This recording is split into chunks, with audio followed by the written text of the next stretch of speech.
நடிகர் ரஜினிகாந்த் தமிழக வெற்றிக் கழகத்தின் நிர்வாகி ஆதவ் அர்ஜுனா தன்னை பற்றி வெளியிட்ட கருத்துக்கு கடும் கண்டனம் தெரிவித்துள்ளார். மேலும் தனக்கு ஆதரவாக குரல் கொடுத்த அரசியல் தலைவர்கள், திரையுலகினர், ஊடகவியலாளர்கள் மற்றும் ரசிகர்களுக்கு நன்றி தெரிவித்து அறிக்கை ஒன்றை வெளியிட்டுள்ளார். ரஜினிகாந்த் தனது அறிக்கையில், சமீபத்தில் தாவேகாவின் திரு ஆதவ் அர்ஜுனா என்னை பற்றி உண்மைக்கு மாறான அடிப்படையற்ற கருத்துக்களை தெரிவித்திருந்தார்.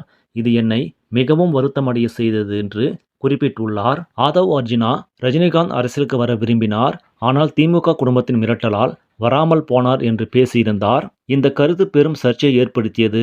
இதற்கு அதிமுக, பாஜக உள்ளிட்ட பல்வேறு அரசியல் கட்சி தலைவர்கள் கடும் கண்டனம் தெரிவித்திருந்தனர். ரஜினிகாந்த் தனது அறிக்கையில் தனக்கு ஆதரவாக குரல் கொடுத்த அதிமுக தலைவர் எடப்பாடி பழனிசாமி, பாஜக தலைவர் Nainar Nagendran, L. Murugan, Annamalai, Anbumani Ramadoss, Thol Thirumavalavan, S. P. Velumani, G. K. Vasan, John Pandian, Pugazhendhi உள்ளிட்ட தலைவர்களுக்கும், திரையுலக நண்பர்களான அமீர், தனஞ்சயன், ஊடகவியலாளர் நக்கீரன் கோபால், சாணக்கியா, ரங்கராஜ் பாண்டே உள்ளிட்டோருக்கும் மனமார்ந்த நன்றியை தெரிவித்துக் கொண்டார். இறுதியாக ரஜினிகாந்த், காலம் பேசாது ஆனால் காத்திருந்து பதில் சொல்லும் என்று குறிப்பிட்டு, வாழ்க தமிழ்நாடு, வளர்க தமிழக மக்கள், ஜெய்ஹிந்த் என அறிக்கையை நிறைவு செய்துள்ளார். இந்த அறிக்கை வெளியானதைத் தொடர்ந்து ரஜினிகாந்த் ரசிகர்கள் மத்தியில் பெரும் வரவேற்பும், ஆதவ் அர்ஜுனாவுக்கு எதிரான கோபமும் அதிகரித்துள்ளது. தாவேகா தரப்பில் இதுவரை எந்த அதிகாரப்பூர்வ பதிலும் வெளியாகவில்லை. இந்த சர்ச்சை தமிழக அரசியல் களத்தில் பெரும் பரபரப்பை ஏற்படுத்தியுள்ளது. ஆதவ் அர்ஜுனாவின் இந்த சர்ச்சைக்குரிய கருத்தால் ரஜினிகாந்த் ரசிகர்களின் ஓட்டுகள் நிச்சயம் தாவேகாவிற்கு கிடைக்காது என்றும், வரும் தேர்தலில் ரஜினி ரசிகர்கள் மட்டுமல்லாமல் பெரும்பாலான மக்கள் விஜயின் தாவேகாவிற்கு ஓட்டு போட மாட்டார்கள் என்ற கருத்தும் நிலவுகிறது. இதனை விஜய் எப்படி எதிர்கொள்ளப் போகிறார் என்பதை பொறுத்துதான் பார்க்க வேண்டும். இந்த செய்தி உங்களுக்கு பிடிச்சிருந்தால் லைக் பண்ணுங்க, ஷேர் பண்ணுங்க. மேலும் இது போன்ற செய்திகளுக்கு நியூஸ் தமிழ் சேனலை சப்ஸ்கிரைப் பண்ணுங்க. நன்றி.